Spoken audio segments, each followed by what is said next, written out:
अब की बार भगवान धन्वंतरी अमृत कलश लेकर प्रकट हो गए। बोल धन्वंतरी भगवान की।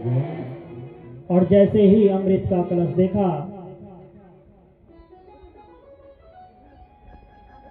तो दैत्यों ने अमृत का कलश पकड़ लिया। और दैत्यों ने जब उस अमृत के कलश को पकड़ा तो दैत्य सब भाग गए, क्योंकि दैत्यों को यही बोला गया था कि जो अमृत मिलेगा उसी के लिए तो समुद्र मंथन हो रहा है, अमृत के लिए। और जैसे अमृत का कलश निकला दैत्यों ने उस अमृत के कलश को पकड़कर भाग गए। और जैसे ही भागे तो देवता घबरा गए, भगवान नारायण घबरा गए कि अरे जिसलिए अमृत का कलश निकला वो अमृत का कलश तो दैत्य ले गए, कैसे देवता अमृत पिएंगे। तो तब भगवान ने मोहिनी रूप धारण किया है। और मोहिनी रूप धारण करके भगवान दैत्यों के पास गए। अपनी मोहिनी से भगवान ने दैत्यों को रिझाया है और उस अमृत का कलश को अपने पास लिया है और देवताओं को अमृत का पान कराया है। उसमें से गलती से एक देवता पी गया, जिसका चंद्रमा बाद में सर को अलग करते हैं, जो राहु केतु के रूप में आप सभी जानते हैं। देवताओं को जब मोहिनी रूप धारण करके अमृत पिलाया तो तत्र देवासुरो नाम रणः परम दारुणा। दैत्य भयंकर युद्ध करने को आ गए।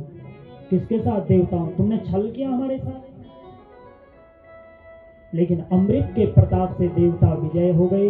स्वर्ग पे पुनः देवताओं का राज्य हो गया। दैत्य रोते रोते शुक्राचार्य जी के पास आए, गुरुदेव क्या करें। तो गुरु शुक्राचार्य जी बड़े विद्वान हैं, शुक्र नीति। शुक्राचार्य जी ने दैत्यों को कहा, यदि तुम स्वर्ग पे राज करना चाहते हो ना तो एक काम करो। बोले क्या? बोले तुम ब्राह्मणों की सेवा करो। तो दैत्यों का जो राजा है वो बलि है और देवताओं का जो राजा है वो इंद्र है। तो दैत्यों के राजा बलि ने कहा, हे गुरुदेव हमें स्वर्ग चाहिए और तुम कह रहे कि ब्राह्मणों की सेवा। तो ब्राह्मणों की सेवा करने से स्वर्ग कैसे मिल जाएगा, ये बात समझ नहीं आ रही है। तो तब शुक्राचार्य जी ने समझाया, बोले बलि ध्यान से सुनो, जो ये छलिया नारायण है ना विष्णु, ये बड़ा छलिया देवता है। इसके छलिया रूप को कोई नहीं जान सकता, ये कब कौन सी लीला कर दे। लेकिन ये नारायण ब्राह्मणों का बहुत बड़ा भक्त है।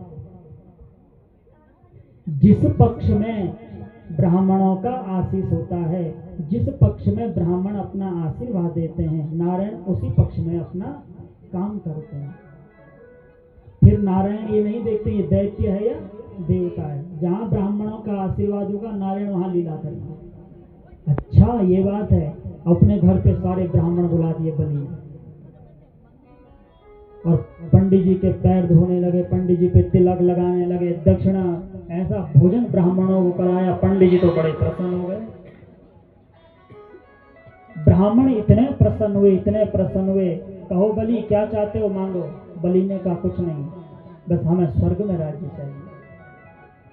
ब्राह्मण ने आशीर्वाद दे दिया, जाओ तुम्हारा राज्य स्वर्ग पे हो जाए। एक तेजोमय रथ दिया ब्राह्मणों ने और उस रथ पे बैठ गए कौन? बलि दैत्य, और चल पड़े सीधा स्वर्ग में। भयंकर युद्ध हुआ ब्राह्मणों के आशीर्वाद के कारण। और विष्णु की कृपा किस पक्ष में है? दैत्यों के पक्ष में। सारे देवता हार गए। अमृत पीने के बाद भी देवता क्या हुए? हार गए। और स्वर्ग पे किसका राज्य हो गया? दैत्यों का। और दैत्यों में भी जो दैत्यों का राजा बलि इंद्र के आसन पर बैठ गया। देवता रोते रोते अपने घर आए। कश्यप ऋषि की 2 पत्नियां हैं, एक है दिति जिससे हुए दैत्य, एक है अदिति जिससे हुए देवता। सारे देवता रोते रोते